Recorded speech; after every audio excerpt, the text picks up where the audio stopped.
It was a necessary measure to tackle the surge in Australia's case numbers, which is putting a burden on health services.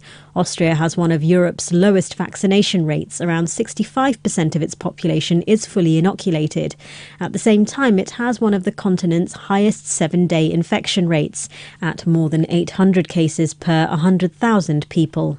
From bureaus worldwide, this is FSN.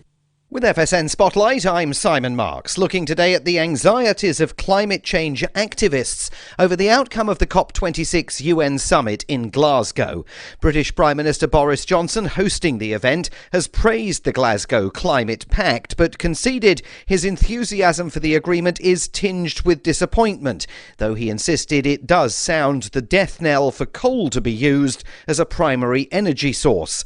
But Tessa Khan, environmental lawyer and director of Uplift, a climate pressure group, says the conference needed to go much further. It suits Boris Johnson and Alok Sharma to make it sound like a success to the degree that they're, celebrating it. And I think in some respects it's made some steps forward. But certainly given, we're in a climate emergency, it definitely hasn't put us on track, as Boris Johnson and Alok Sharma have acknowledged, for that critical 1.5 degree threshold. I mean, in short, if you look at what the current policies of governments are, we are still on track for close to 2.5 degrees of warming.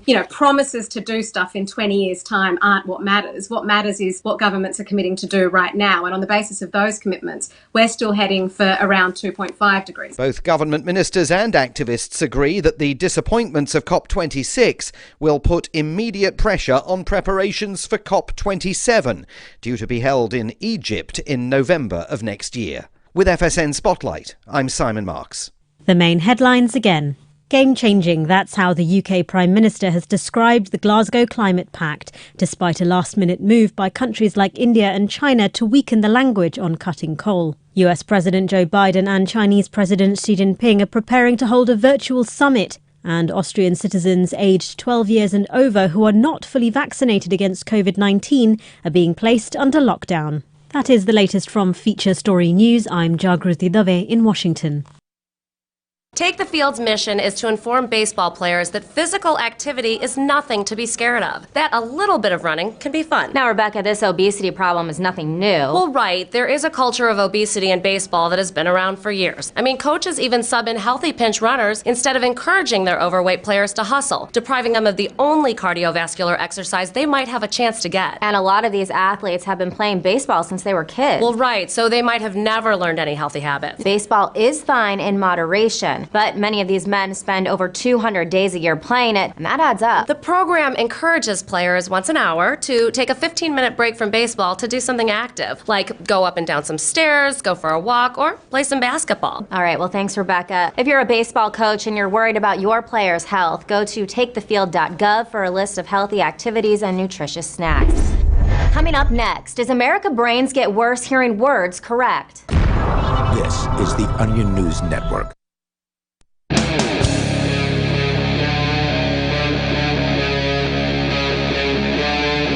Free Talk Live.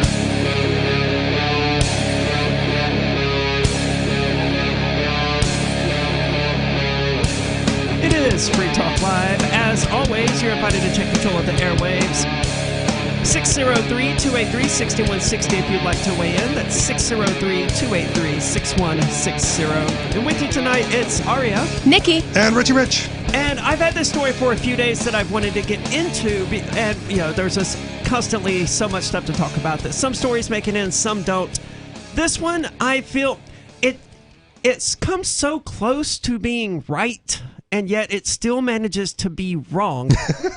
How much freedom? Thank you, mainstream media. Yes. How much freedom would you be willing to give up to live a life that is nearly free of risk? That's the question they're asking, right? And seems like a false question already, because I want to say zero. I would say zero as well, and that's not their answer.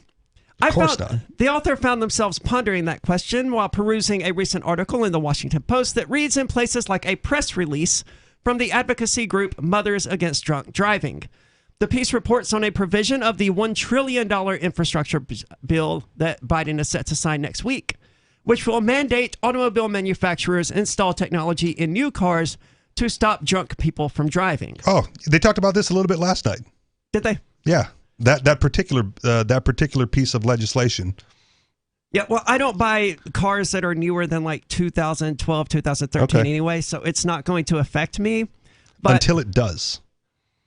Well, it shouldn't, right? Because they're only putting these breathalyzer or blood sensor discrete cameras, whatever it is they're doing, in newer models of cars. Have you already forgotten about Cash for Clunkers? Where they bought back all the old cars and then destroyed them, taking a whole section of that stock off the market, forcing people to buy newer cars with the technology that they want you to have, and that they wouldn't do that again Maybe, in a few but years? There are always going to be older model cars out there for people who want to avoid the technology and stuff like that. Until the government mandates they be destroyed.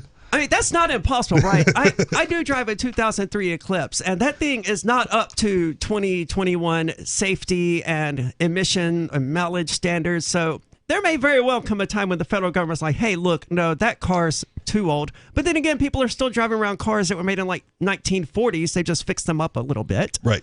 So maybe we won't ever actually see that point. That said, if you want to buy a car from the 1940s, it's not going to cost you what a 2007 will. It's a classic. Yeah. According to the National Highway Traffic Safety Administration, more than 10,000 people in 2019 died in crashes involving an alcohol-impaired driver.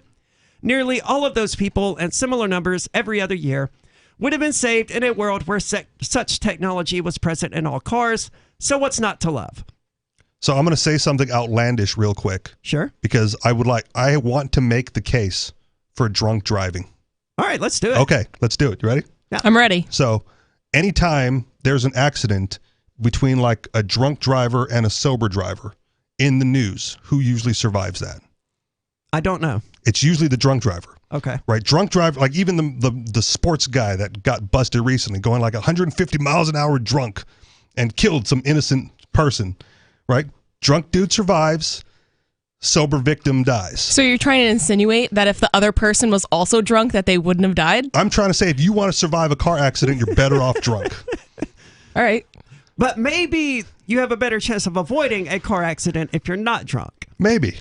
But do you want to take that risk? Do you want to survive or do you want to die? If you're going to get into a car accident... I'll take the risk because I'm not averse to risk, right? Okay. And a lot of people are, and that's why they like this technology, like the author here who says... But you can't control the drunk driver either. You're going to get smashed by a drunk dude, and you're going to be the one who perishes, and he's going to be in jail, you know, with some... Well, in this theory, if all of the cars required to have this technology in it that will breathalyze you or whatever, then you wouldn't... No, there would be no drunk drivers. I think they would suggest that. I tend to think the person who is driving drunk regularly enough to actually be at risk of causing a crash is not going to be driving a 2022 model car. I could be wrong there, but the author says, I admit that at first sight it's difficult to say, but that's because I have grown accustomed to living in a risk-averse society, so much so that any rule or regulation that increases safety and protects people from the risk of injury and death seems self-evidently sound. But is it? How much freedom and responsibility should we be willing to surrender in order to limit risk?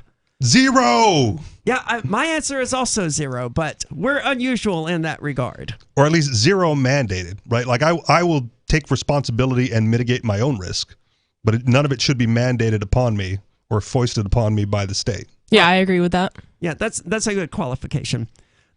There was a time like in Hawaii, you know, Hawaii has a seatbelt law, so I had to like wear a seatbelt. Well, the car I was driving, that thing didn't click in at all. So I was driving unsafe for years, but in order to not get a ticket, I would strap it over myself and then put the belt lap part under my stomach and just hold it in place with my belly fat so it looked like I was wearing a seatbelt, but just to not get pulled over. One of the few times in my life I got pulled over, it was for not wearing a seatbelt. And this made me late for work one day. This was still when I was in college, and there were people driving down the highway doing like 15, 20 miles per hour over the speed limit. State trooper ignores all of them, sees me without a seatbelt, pulls me over. I got one of those as I was leaving court for something else. Oh, that's frustrating. gosh. I actually had to call my probation officer. You're not going to believe this. They just pulled me over. I actually had a boyfriend who same thing with you, his seatbelt didn't work in his car, and he was about to fix it the day before, but for some reason did not fix it. He got into a car accident. He fell asleep while he was driving. He flipped his car 3 times into a telephone pole, and at the hospital, they said that he would have died if he was wearing a seatbelt because the driver's side got crushed and he was flung to the passenger side. Yep. So in that case, he literally would have died if he was wearing a seatbelt. Yep. Take your risk either way, man. You can wear it and survive. You can not wear it and survive, and vice versa. It depends on the accident, which again is why it should be up to the individual to make the choice for themselves. Yeah, exactly. I'm still surprised now that I'm thinking about it that you can even put a car in drive without the seatbelt being latched. You know, this was an older car. Like this is, like an 89 or something. Well, still, but even a modern car, you don't have to have the seatbelt on in order to put it into gear, right? No. Yeah. My car just keeps beeping until you get so fed up that you just buckle it up. Don't give them ideas. I'm just saying. Breathalyzer, and you got to click it. But that annoying beeping thing, it's awful. That's how they trained people to put on their seatbelts, right? Because in order to make it go away, you put on your seatbelt. I had a friend who got trained by his vehicle exactly like this. And eventually, every time he would get into a vehicle, he would just automatically put on his seatbelt because he had been trained to do that to make the annoying sound go away. You should tell your friend on like Wish for like $3.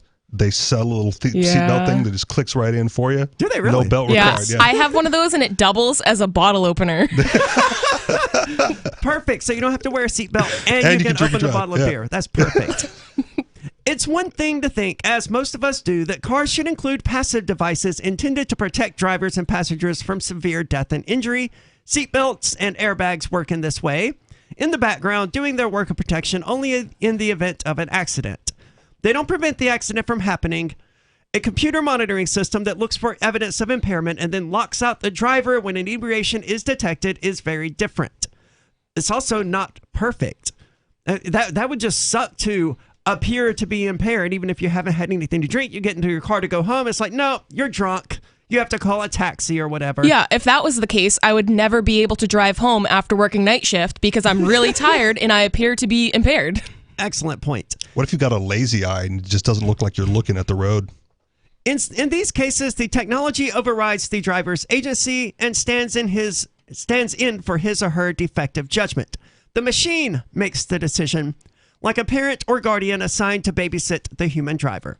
Perfect. That's exactly what the state wants. It is exactly what a lot of people want, man. I have friends who insist that, the vaccine should be mandatory and that if you don't get it, you should be arrested. Oh my gosh, wow. Well, that's extreme. This person's a bit on the extreme when it comes to totalitarianism. I also hate people who use the seatbelt argument as the government program that saves lives to justify more government programs to maybe save lives. There's no seatbelt requirement in New Hampshire, and as far as I'm aware, there's it's no just statistical beeping. Yeah, there's no statistical difference between car casualties here and in Massachusetts. It's probably less, actually. Probably. If you're not wearing a seatbelt, you tend to be more cautious about driving. 603-283-6160. There's more coming up. It's Free Talk Live. The new 4th edition of Healing Our World, The Compassion of Libertarianism, will take your understanding of liberty to a deeper level and has over 1,300 updated references, new cartoons, and a foreword by Dr. Ron Paul. With discounts for multiple book purchases, the 4th edition of Healing Our World is a great gift for the liberals, pragmatists, environmentalists, and Christians in your life who think libertarianism is cold-hearted. Get yours today at healing.freetalklive.com and use promo code FTL for a $5 discount. Are you tired of governments murdering people around the world? Stop using their money. There is an alternative. Bitcoin is a stateless, free market, non-political currency. Bitcoin cannot be inflated or controlled by any government. By using their money, you are helping the state. Stop doing it! You have an incredible alternative available now. Learn it, use it, spread it. Get started with Bitcoin at bitcoin.com. That's bitcoin.com. What if you want to hear the latest episode of Free Talk Live, but all you have is your phone, you forgot to download our archive, and you have no data connection? You can call our Listen line at 641-793-0191. That's a long-distance number, so you may incur charges. If not, listen as long as you want. 641-793-0191. The Free Talk Live listen line, 641-793-0191. Do you feel like your nation, state, or community no longer holds your values? Have you dreamt of a place where people agree that liberty is important and are free to pursue their projects so long as they respect the property of others? There are many people just like you that are discovering freeprivatecities.com. Their social media links are at the upper right of the page at freeprivatecities.com. All skill levels will be needed when the first of the Free Private Cities opens. It's sooner than you think. Stop arguing and build. freeprivatecities.com. Why did you move to the Shire? I moved here to the Shire because there's other people around who take liberty just as seriously as I do. I moved to the Shire because I saw videos of people challenging authority and thought that I could get support myself. It called to me, like, do this, right now. I wanted to be around people like me who got it, and once I got here, I knew there was nowhere else that I wanted to be. I've always wanted to change the world, so I moved to the Shire to join people who were actually working towards doing the same thing. The people here are awesome, loving, and positive. It was for the adventure and for the feeling of something important is happening here, and I just wanted to come to sort of be part of that. Visit ShireSociety.com to read and sign the Shire Society Declaration and learn the reasons why, if you love liberty, you should immigrate to the Shire. Plus, connect with others via the forum at ShireSociety.com. That's ShireSociety.com. Tired of cancel culture? Sick of mega tech corporations holding an axe over your head? Join the LRN.FM Matrix chat server. It's self-hosted, so no one else can tell us what to do or say. Don't like the existing channels? You can make your own. You can even connect into some of our channels from other Matrix servers. It's federated. For the full LRN.FM Matrix experience, though, you should join our server via the step-by-step instructions at chat.lrn.fm. Chat.lrn.fm. Are you tired of your taxes funding endless occupations around the world? Antiwar.com is run by people who understand that wars abroad become wars at home, wars on our freedoms. Antiwar.com is dedicated to bringing you the latest in news, views, interviews, and reviews from the top movers and shakers in the anti-occupation movement. Antiwar.com has it all, from thorough foreign policy analysis to interviews with whistleblowers who used to run the military-industrial complex. Anti-war, pro-free market. That's antiwar.com. We're still not sure why you'd want to watch, but our video feed is streaming nightly for free at cam.freetalklive.com.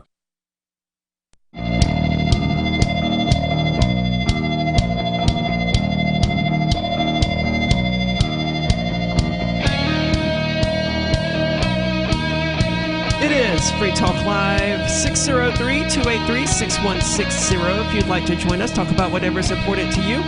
That's 603-283-6160. And we're giving away a BitBox. Now, what is that? That's a 100% open source hardware wallet that mitigates a lot of the problems that other hardware wallets sometimes have. So we're giving one away. We're actually giving away 3, but we're starting with 1. All you have to do is subscribe to our Odyssey channel at video.freetalklive.com and then tweet a screenshot of your subscription to me on our social media server, which you can find at social.freetalklive.com. We'll be choosing a winner at random at some point using some methodology that we haven't even figured out yet, but it's going to be live on an episode of Freer Talk Live, which we also haven't figured out when that's going to be. So plenty of time at this point to enter the contest. More peppers? No, it will not be more peppers. But if you don't want to wait for all of that, or you don't want to get involved in this contest, you can get one directly at box.freetalklive.com. Use code FTL to get 5% off. That's box.freetalklive.com. Yeah, absolutely no more peppers, man. Look, I went to the Indian place today in Keene. You know, I go there fairly often. So when they see my order, they go, oh, extra spicy. But I didn't actually want extra spicy today. And it was so far the most brutally spicy thing that I've had from them. And it's just not mentally prepared for it. Let's torture listeners. Submit your video of you eating the Carolina Reaper, and then you will select a BitBox of people who submit the video. Hold on, what now? Run that by me again. Have listeners submit a video of them doing the Reaper challenge, right? And then randomly select from people who've submitted a video of doing the Reaper challenge. That sounds fair. I'm not opposed to it, but I'm just spitballing stuff here, man. Just I throwing would be it out like, there. I'd be like, no, I'll just buy it. That's fine. I don't want to be responsible for anyone dying or going to the hospital or anything If they like die, that. they're not going to be able to submit the video. I know, but I would So still be it's responsible. amongst the survivors. Okay. Survival of the fittest, right? So anyways, speaking of taking risk, because that's what one does when one eats a Carolina Reaper, we're talking about this article here that is all about people being opposed to taking any risks at all. The most vaccine hesitant parts of the country might seem more willing to accept risk, but that is deceptive. Well, of course it is, because there's risk in everything. Whether you're going to be vaccinated or unvaccinated, there's risk on both sides of the aisle. It's just a matter of weighing one risk against the other. Yep. And for me, I was... Do you want COVID or myocarditis? Yeah. The same friend who thinks people should be arrested if they refuse to get vaccinated was talking to me last night. And I was like, well, look, it's very simple. I've already had COVID. I know what it's going to do to me. And my roommates just had COVID as well, and I didn't get it a second time. So I'm going to say, hey, I'm immune to it at this point, because that was what spurred the conversation. It's like, hey, my girlfriend, she just got COVID a second time. I was like, well, that's interesting, because I just did not get COVID a second time, even though the other two people living here both had it. But anyway, I pointed out that it's stupid for me to get the vaccine when, one, I've already had it and I seem to still be immune to it, and I know what COVID is going to do to me, and I have no idea what the vaccine is going to do to me.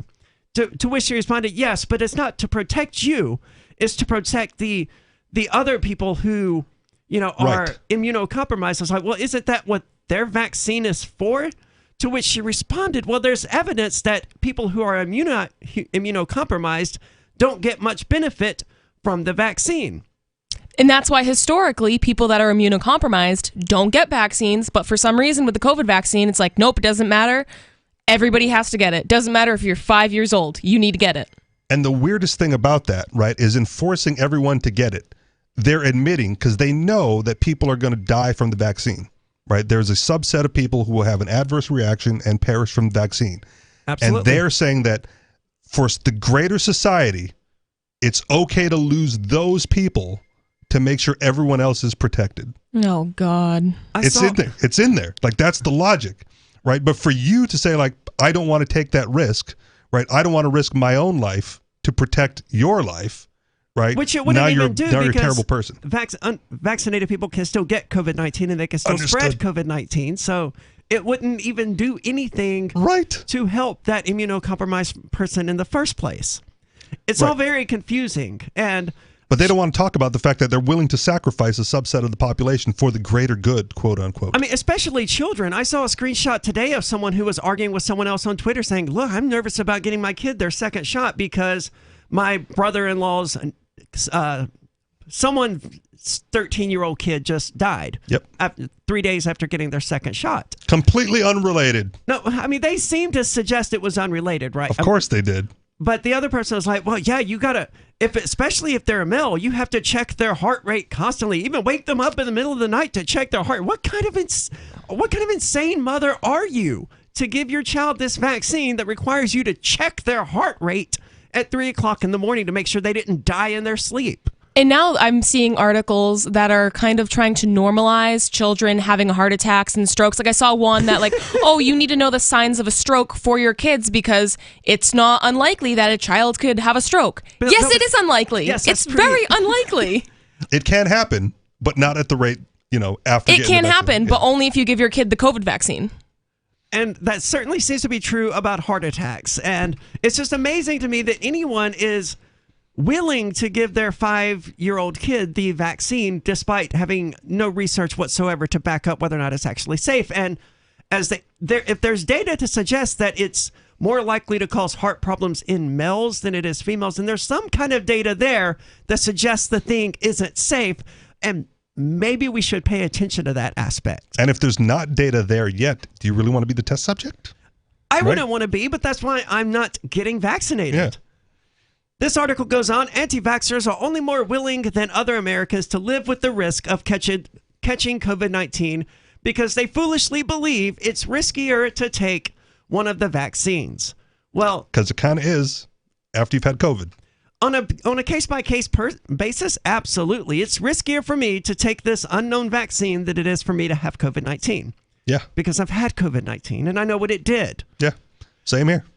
Well, most Americans make a similar calculation when it comes to the drunk driving mandate in the infrastructure bill, where they accept the trade-off, giving up some of their personal freedom and responsibility in return for the promise of living in a country where they never need fear being injured or killed by a drunk driver. Until someone bypasses the technology, drives drunk, hits someone, survives, because drunkie always survives, kills an innocent sober guy. It's also the reality that these are not going to be, even if this law gets passed, and I assume that it did, I don't know the details of what the Biden administration and Congress are doing, but it's not going to affect cars that are made before this bill is passed, right? And that's going to be 99.9% of vehicles, because most people don't drive a current year car. Right.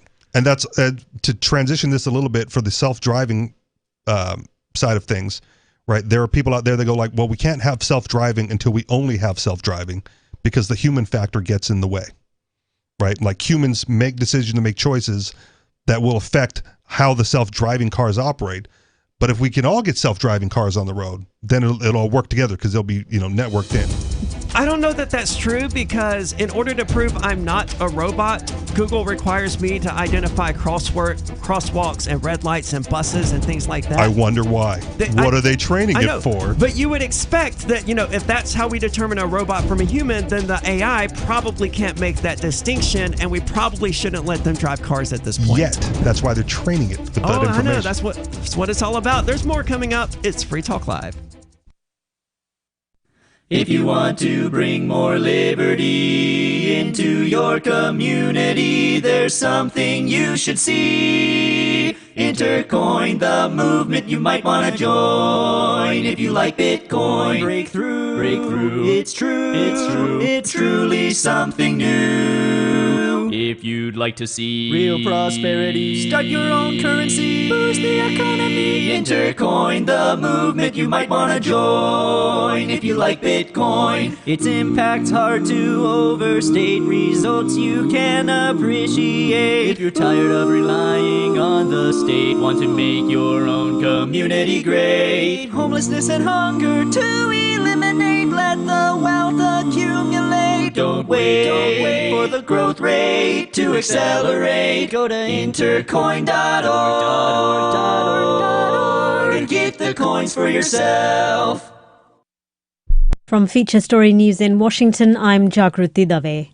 Game-changing, that's how the UK Prime Minister has described the Glasgow Climate Pact, despite a last-minute move by countries like India and China to weaken the language on cutting coal. Although the deal targets fossil fuels for the first time, the commitment to phase out coal power was changed to phase down.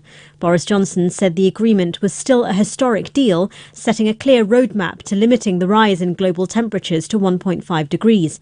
But he said his delight was tinged with disappointment. Those for whom climate change is already a matter of life and death, who can only stand by as their islands are submerged, their farmland turned to desert, their homes battered by storms, they demanded a high level of ambition for this summit. And while many of us were willing to go there, that wasn't true of everybody. COP26 President Alok Sharma said India and China will have to explain their push to water down the language on coal to developing nations vulnerable to the impact of climate change. However, he maintained the deal was historic and keeps the 1.5 Celsius ambition within reach. US President Joe Biden and China's President Xi Jinping are preparing to hold a virtual summit aimed at reducing tensions between the world's two largest economies. It'll be their first virtual meeting and is scheduled to take place on Monday evening US time, that's Tuesday morning, in Beijing.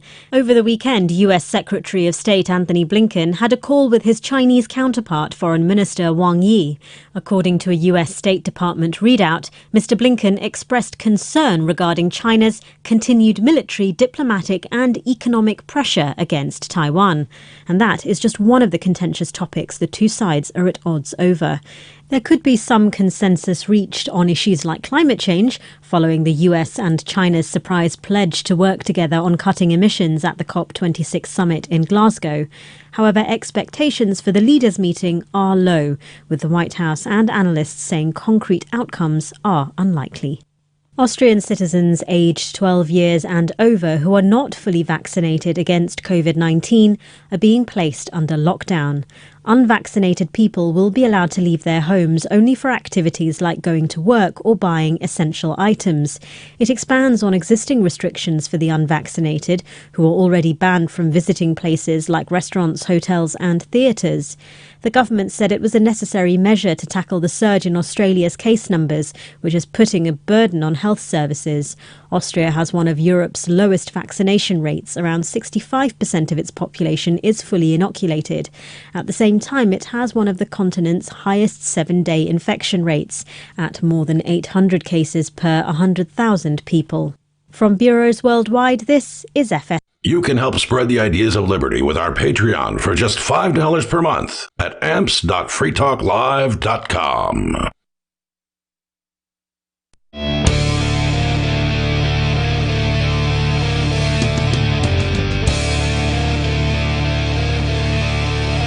It's Free Talk Live, 603-283-6160 if you'd like to weigh in. That's 603-283-6160. With you tonight, it's Aria, Nikki, and Richie Rich. And for those who don't remember, while we were at the Porcupine Freedom Festival, or Fork Fest, I don't remember exactly when it happened, a libertarian activist named John Hurley was killed by police. And I don't remember all of the details about it. It seemed... Nikki, you have a story about it. Do you remember what exactly happened here? There was an active shooter in, I want to say it was a Bass Pro Shops, but it was a store, a grocery store or something. There was an active shooter and he was carrying, so he did the responsible thing to do. And he shot the active shooter to save everybody else in the building. And then when the police finally arrived, they either thought that he was the shooter or they shot him and killed him. Active shooter, and police show up, and there's a guy with the gun. They're going to assume he's the active shooter. That's just how it goes. So I think I would have put the gun down once I was aware that the threat had been neutralized, and assuming that someone had called the police. Understood. But still, sage advice. I don't know the details of that, though. Shoot first and ask questions later is still not what the police should be doing. It's kind of what they do. It is what they do, but it's not what they should be Understood. doing. Yeah, absolutely. I mean, that's just outright saying that they value their own lives more than they do the value of citizens. And obviously that's going to be true, right? But they're supposed to be all about self-sacrifice and risking their lives. They're not willing to risk their lives if they're going to kill someone like John Hurley because he happens to be armed. I'm pretty sure they've overtly said that in not so many words, like, we're going to get home safe to our families. I wouldn't be surprised. I don't really listen when cops talk. I just sort of tune them out because they sound like the teacher from, Peanuts. Yeah. And they never say anything more important than that teacher did anyway, so... Wah, wah, wah, wah, wah. Yeah. So tell us what's going on, because there's an update.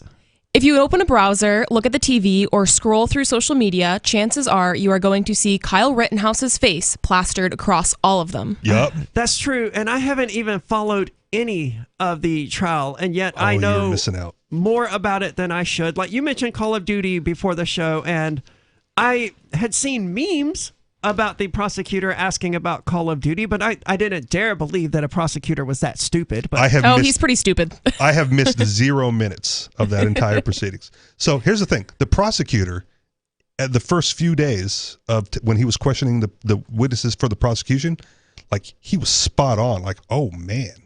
Like, I'm already biased and prejudiced, but I can see this case being made. And as an unbiased member of the jury, like, he was slick. And then it just kind of went downhill from there. Yep. So the right is propping him up as a hero, while the left is calling for blood. However, as the trial proceeds, it simply looks like it is an act of self-defense. The case is only being showed to the forefront of the media airwaves due to the fact that it is so divisive. In the meantime... I don't know why it's that divisive. Because he's a white kid at a Black Lives rally, Black Lives Matter riot, and then he shot 3 people with an AR-15, which is the big, black, scary, white supremacist gun. But Like, all of that's his why. victims were white, right? The left doesn't know that. They don't care. I see screenshots of people. I was so caught up in my progressive bubble, I didn't even realize the victims were white. Yeah. That changes everything. Why does it change everything? It should change nothing, but it does. It does. In the meantime, earlier this week in Arvada, Colorado, a police officer who killed an actual proven hero found out that he will not be charged with a crime. That hero was John Hurley, and he stopped a mass shooting in its track. They even praised him as a hero. Yeah, and then after said, they killed him. Yeah. Good job, John. Thank you for your sacrifice, bro. So he stopped a mass shooting in its track, only to be gunned down by police. As this case is not nearly as divisive, the corporate media is choosing to largely ignore it.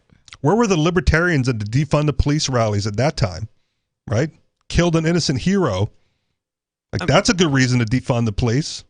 Get out there and protest. As far as I know, the libertarians have always been about defunding the police. I did not see any John Hurley rallies Okay, or riots. that's true. Yeah. There definitely should have been. Maybe it was because this happened in Colorado and we're all the way in New Hampshire. But either way, yeah, there should have been more noise about this from libertarians in New Kyle Hampshire. Rittenhouse happened in Wisconsin, and that is everywhere. Just saying. Because it's plastered everywhere. It's all you can see. Right. Well, the media is obsessed with it because, as they said, it's for whatever reason, it's divisive. Yeah. So a little bit more background on John Hurley. In June, a deranged gunman began what was about to be a deadly mass shooting. Allegedly. Yeah, allegedly. His first victim would be Arvada police officer Gordon Beasley. The second victim would be a hero and local activist John Hurley. Hurley would not die in the hands of the other shooter. Instead, Hurley would only be gunned down moments later by responding Arvada cops. Only a cop would kill the killer of a cop killer. I didn't know that the first victim was a cop that the armed shooter shot. So it seems like the cops were already there, or maybe he was off duty. I really don't know the specifics of that. I don't either. Yeah. But John Hurley came forward and did what he had been training to do, and he took out the active shooter. Police showed up and killed him, and then congratulated him on such a job well done of preventing an armed shooting. Posthumous award for heroism. So the cop is not being charged. That's correct. That cop was identified this month as Craig Brownlow. On Monday, First Judicial District Attorney Alexis King announced that Brownlow will face no consequences for murdering Hurley, claiming he had reasonable grounds to believe Hurley was the shooter. Well, he was a shooter. He was the one that saved everybody. Was he shooting when they arrived? Because as far as I'm aware, when there's an active shooter situation, they don't shoot one person and then just hang out. Right. So if you call in an active shooter, you got to think people are going to be firing bullets when you get there, not hanging around chilling, having people patting him on the back. Great job, man. Unless it's in Wisconsin where you can shoot 3 and the cops don't even care. Yeah, they just drive right past him. What are you referring to? Kyle Rittenhouse. Like I said, I haven't kept up with it. I didn't pay any attention to it. I just saw people arguing and was like, yeah, I don't want to have any horse in this fight. You haven't seen the Urban Dictionary entry on the Kenosha hat trick? No. Oh my goodness. Are you allowed to see that? I'm not allowed to bring it up, but if somebody else pulls it up, I can look at it. I will probably pull that up for you at the commercial break. So this is a statement from the judge. The officer here had objectively reasonable grounds to believe, and did believe, he and other people were in imminent danger of being killed that day, King said in a news conference Monday afternoon. The officer saw a mass shooter, heard many rounds of gunfire in the broad daylight in the heart of Old Town Arvada. Thus, the decision to shoot John Hurley was legally justifiable despite his heroic actions that day. Okay, so he wasn't a responding police officer who was there because he was reporting to an active shooter. He was just in the area, heard the gunfire, went in, saw John Hurley with the gun, and killed him. That's what it sounds like, yes. I mean, okay, I hear that, and I don't want to sound like I like the cops, but if you are a cop in the area, right, and you have the opportunity to be a first responder, you probably should do that. Instead of hiding on your desk or whatever that right. cop did in Florida. Or waiting for the call to come in and go like, yeah, not my job today, like let somebody else take it. So the fact that the cop responded to shots, I'm okay with. Yeah, there's really no part of this that I'm not okay with. It's tragic and it's awful, but the cop heard shooting. He went in. He saw one person with a gun, so he kind of did what cops are supposed to do. It's what we would want cops to do after they have identified the actual active shooter as the actual active shooter. Yes. Okay. And he definitely should have hesitated a bit, but in that situation, for all I know, every second of hesitation is just one more dead body. Like, I've watched the movies, and they usually go, freeze, drop the gun, right? And then not, or at least they used to in the old movies. Well, now they just shoot, Now right? yeah. Because it's less paperwork. Now they're also shooting autistic kids in their front yard in front of their moms, so they'll really shoot anything, whether it's a threat or not. Are you referring to that 9-year-old who was shot like 17 times by responding police because the mother called and was like, hey, I need you to help get my kid under control, and they showed up and shot him? Yeah, he's under control now. And then some. You got to be more specific when you talk to the cops. 603-283-6160. There's more coming up. That's 603-283-6160. It's Free Talk Live.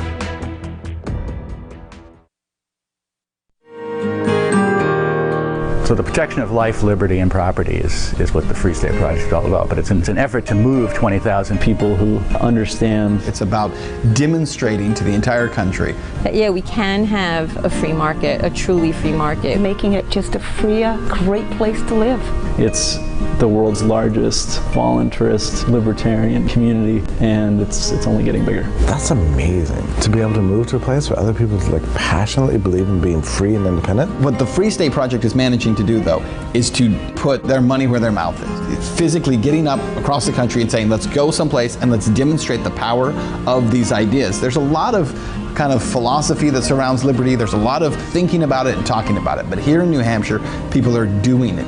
101 Reasons Liberty Lives in New Hampshire, a documentary by Free State Project Early Movers. Watch it free at 101reasonsfilm.com. 101reasonsfilm.com. Is oral health important to you? If you don't like your own teeth, fresh breath, or kissing people, then by all means stop listening. Several years ago, I met Jessica Armand, founder and CEO of My Magic Mud, and I became passionate about the product that she created and never want to live without it. It's clinically proven to whiten teeth, but I find it does much more. They want you to love My Magic Mud as much as I do, so they're giving you a money-back guarantee plus 20% off. Go to mymagicmud.com and use coupon code FTL20 at checkout. mymagicmud.com, FTL20. If you want to know the latest about Free Talk Live before we go on the air, all you need to decide is how you want it delivered. It's your choice. Visit news.freetalklive.com to receive our usually weekly news updates by email. Plus, we have a Twitter account at twitter.freetalklive.com, and you can follow us on the decentralized Mastodon platform at toot.freetalklive.com. So please follow us at toot.freetalklive.com and sign up for our emails at news.freetalklive.com.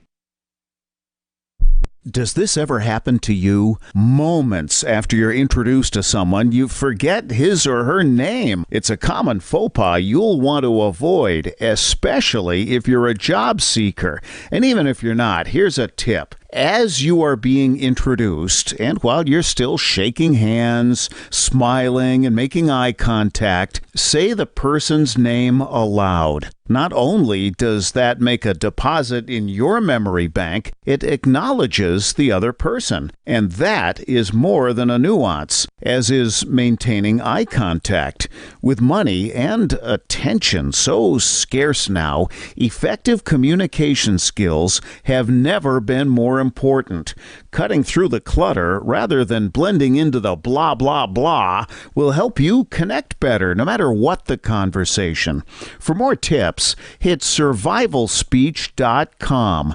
I'm Holland Cook. There are lots of ways to listen to Free Talk Live. Our podcast has been around since podcasts began, and now the FTL feed is loaded with content besides our full show archives. Did you know that we make it easy for you to customize your podcast subscriptions? We have different feeds, one that includes only our full shows, one with just the Daily Digest, and our main feed that includes everything. You decide what you listen to. It's quick and easy to customize your feeds at feeds.freetalklive.com. That's feeds.freetalklive.com. There are basically two types of advertising, direct response and branding. Radio's great for direct response with its low cost to listener ratio, but audio can't be beat for branding, which is a longer term endeavor. You want to be the first thing that someone thinks of when they think about your product or service. If you have a local business that you want kept top of mind in your community, call the station. If you need national reach, Free Talk Live's got around 200 radio stations, millions of monthly listening sessions, can suit all budgets, and if we don't think we're right for you, we'll tell you. Email me, mark@freetalklive.com. Yep, we still do email. Drop your email address in the entry box at freetalklive.com, and you'll be kept in the loop with Free Talk Live.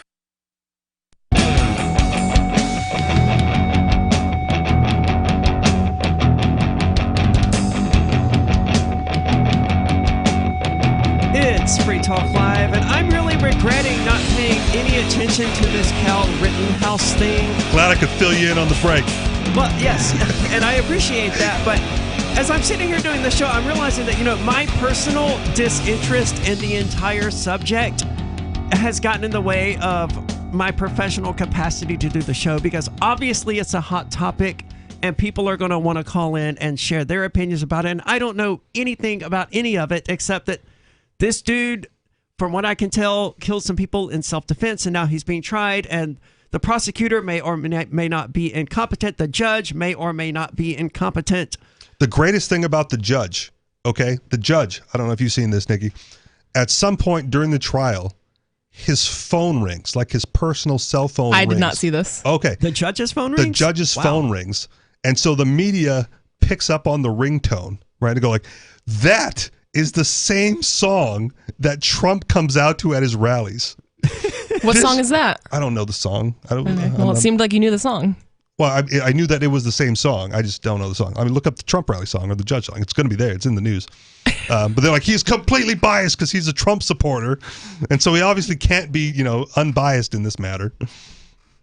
I haven't paid any attention to it, and I kind of hate that because it sounds like it's been entertaining. I don't know if I could watch every minute of the footage like you've done.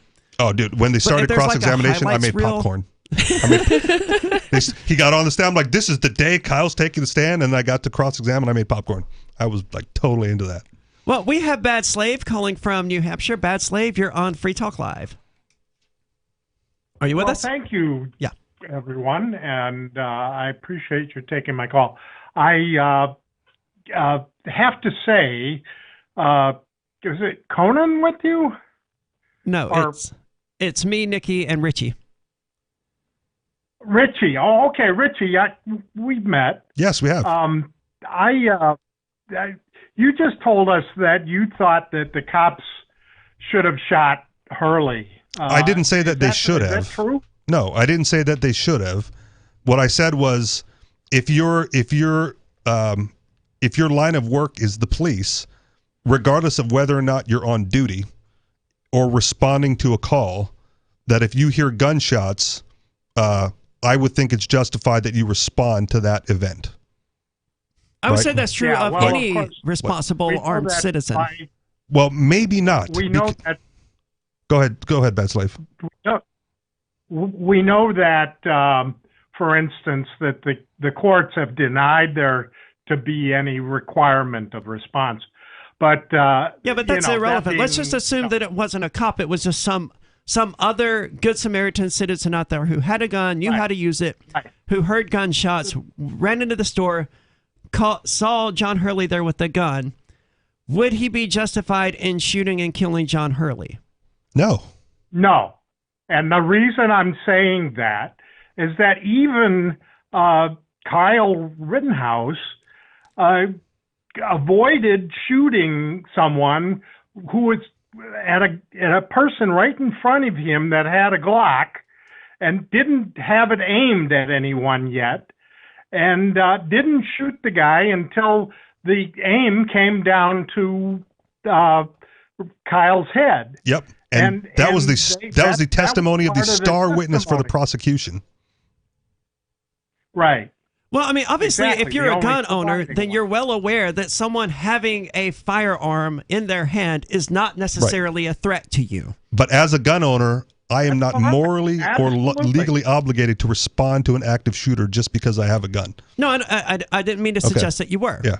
But or as a responsible citizen, if I can get away, I'm getting away. Sure. Yeah. And no one would blame you for that. I don't care. Blame me all you want. I'm getting away. Well, I'm not getting paid for this. That is what Kyle attempted to do as well. Yeah. So I think that Kyle, behaved nearly perfectly. He might have shot off a couple of rounds he didn't need to, but and he might get in trouble for that.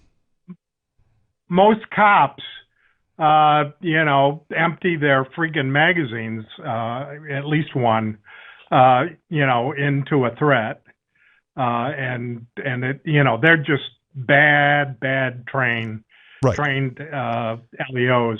I mean, there was a story really a few years ago. I think it was on the Call to Freedom that we covered it, but like there was a break-in at an Apple store and something like 20 New York cops responded to it, and they all missed the person they were trying to shoot at. It was really comical. I wish I could remember more details than that, other than that it was in New York City and it was an Apple store. And there were a lot of collateral damage, too. Right. So if we want to take this out of the cop context for a moment, right, like as an anarchist, right, I don't like the police. I'm on record saying worse. I'm not going to say it again here. However, I am all for like private security services, right? And and part of the duty of a private security guard, on or off duty at the time, right? It was like if that's part of your purview to like respond to these sort of situations, that's the sort of behavior I would expect. Not to shoot the first guy you see with a gun, but if you're in the area, to respond accordingly as, a responsible part of your profession. Correct. Thank you so much for the call tonight, Bat Slave. I don't know that I agree or disagree with the assessment because I've never been in one of these positions. It makes more sense to just leave the scene, right? But if you do that, you have no idea how many people are going to die. It's also not my responsibility to save them. Like, I didn't sign up for that. I'm not saying it's anyone's responsibility, but I would feel bad if I was capable of doing something about it to choose to not do something about it. Like at the moment, it's a moot point because I can't have a firearm anyway, right? We started with risk assessment, right? Sure. Assess your own risk. Like, if you want to go in there and be the hero, by all means, I'm not going to stop you, right? But if I can get out the back door, like if it's a restaurant, I'm going through the kitchen because kitchen has a delivery exit out back. I'm taking me and my family out the kitchen. But the question of, what someone should do if they respond to one of these active shootings, whether they're a cop or just a citizen with a weapon, is, I think, interesting. Because if they are there and they do know there is an armed shooter, someone just got shot, someone's laying on the ground bleeding to death, and someone else is holding a gun, how much time do you stand there evaluating the situation before you act? You're going to have split seconds, and you have to commit one way or the other. Exactly. If you're going to go in, you have to go in knowing that you're now in a gunfight, right? Yeah. You are now in a gunfight. If you have a gun and there's a guy with a gun and you're going to engage that situation, you're now in a gunfight. You've chosen into a gunfight. You make a good argument for just keep walking. If you can, if the gun comes at you, or if you think he's now going to turn and attack you and you cannot get away, by all means, draw and neutralize the threat.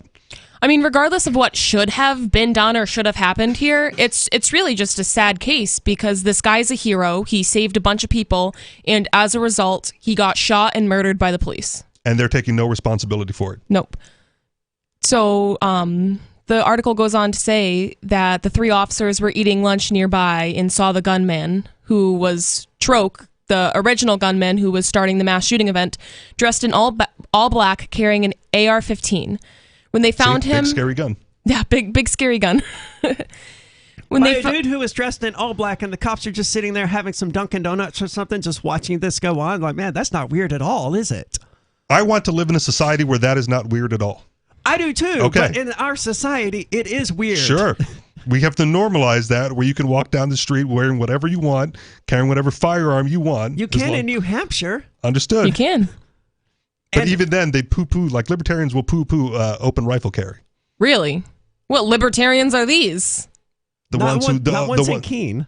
The ones that would prefer that you conceal it so as not to allow people to know that you're carrying. How do you conceal an AR-15? You don't. It's pretty hard.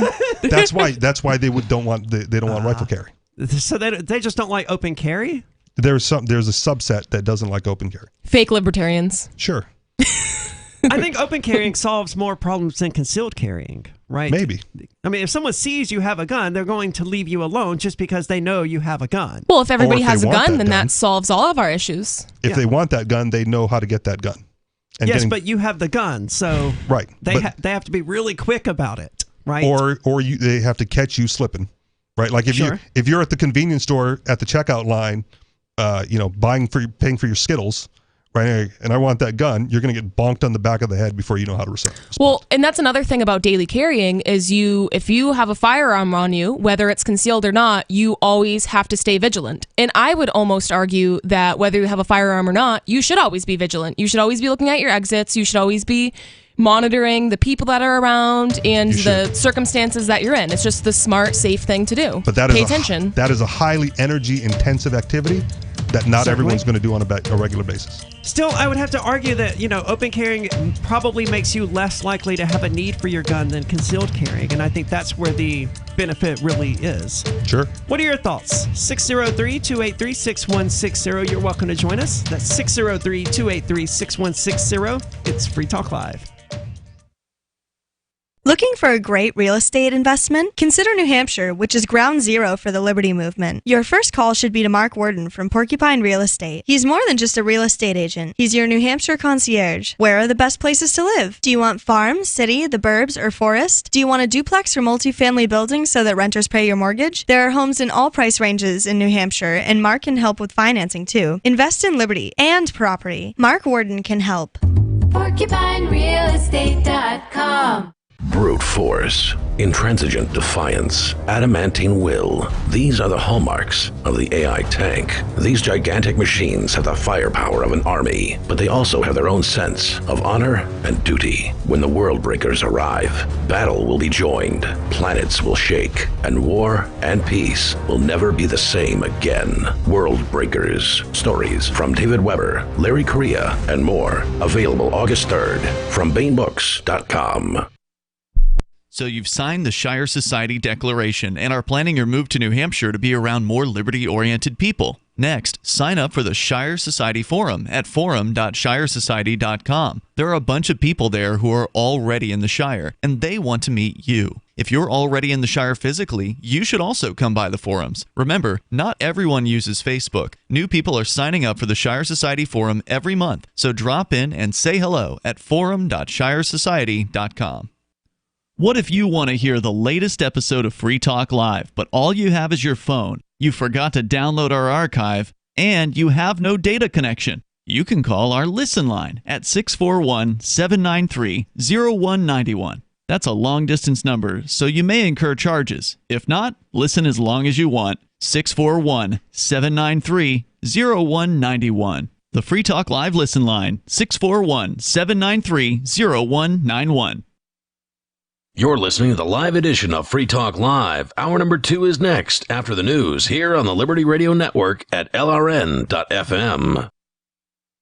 From Feature Story News in Washington, I'm Jagruti Dave. Game-changing, that's how the UK Prime Minister has described the Glasgow Climate Pact, despite a last-minute move by countries like India and China to weaken the language on cutting coal. Although the deal targets fossil fuels for the first time, the commitment to phase out coal power was changed to phase down. Boris Johnson said the agreement was still a historic deal, setting a clear roadmap to limiting the rise in global temperatures to 1.5 degrees. But he said his delight was tinged with disappointment. Those for whom climate change is already a matter of life and death, who can only stand by as their islands are submerged, their farmland turned to desert, their homes battered by storms, they demanded a high level of ambition for this summit. And while many of us were willing to go there, that wasn't true of everybody. COP26 President Alok Sharma said India and China will have to explain their push to water down the language on coal to developing nations. However, he maintained the deal was historic and keeps the 1.5 Celsius ambition within reach. US President Joe Biden and China's President Xi Jinping are preparing to hold a virtual summit aimed at reducing tensions between the world's two largest economies. It'll be their first virtual meeting and is scheduled to take place on Monday evening US time, that's Tuesday morning, in Beijing. Over the weekend, US Secretary of State Anthony Blinken had a call with his Chinese counterpart, Foreign Minister Wang Yi. According to a US State Department readout, Mr. Blinken expressed concern regarding China's continued military, diplomatic and economic pressure against Taiwan. And that is just one of the contentious topics the two sides are at odds over. There could be some consensus reached on issues like climate change, following the US and China's surprise pledge to work together on cutting emissions at the COP26 summit in Glasgow. However, expectations for the leaders' meeting are low, with the White House and analysts saying concrete outcomes are unlikely. Austrian citizens aged 12 years and over who are not fully vaccinated against COVID-19 are being placed under lockdown. Unvaccinated people will be allowed to leave their homes only for activities like going to work or buying essential items. It expands on existing restrictions for the unvaccinated, who are already banned from visiting places like restaurants, hotels and theatres. The government said it was a necessary measure to tackle the surge in Australia's case numbers, which is putting a burden on health services. Austria has one of Europe's lowest vaccination rates. Around 65% of its population is fully inoculated. At the same time, it has one of the continent's highest 7-day infection rates, at more than 800 cases per 100,000 people. From bureaus worldwide, this is FSN. With FSN Spotlight, I'm Simon Marks, looking today at the anxieties of climate change activists over the outcome of the COP26 UN summit in Glasgow.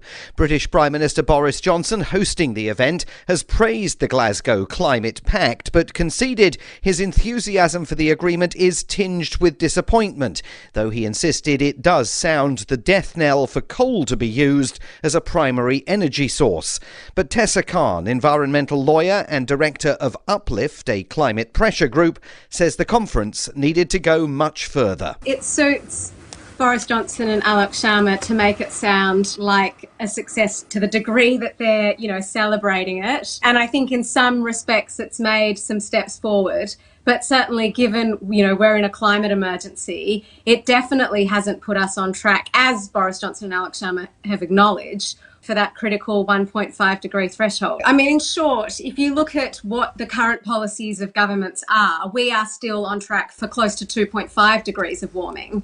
Promises to do stuff in 20 years' time aren't what matters. What matters is what governments are committing to do right now. And on the basis of those commitments, we're still heading for around 2.5 degrees. Both government ministers and activists agree that the disappointments of COP26 will put immediate pressure on preparations for COP27, due to be held in Egypt in November of next year. With FSN Spotlight, I'm Simon Marks. The main headlines again. Game-changing, that's how the UK Prime Minister has described the Glasgow Climate Pact, despite a last-minute move by countries like India and China to weaken the language on cutting coal. US President Joe Biden and Chinese President Xi Jinping are preparing to hold a virtual summit, and Austrian citizens aged 12 years and over who are not fully vaccinated against COVID-19 are being placed under lockdown. That is the latest from Feature Story News. I'm Jagruti Dave in Washington. From the admission of Ant Colony 000082567 KLN 00067X into the Union in 1897, to the day in 1817 when embarrassed construction workers realized they put the Erie Canal in the wrong place. The Onion looks back at This Week in History.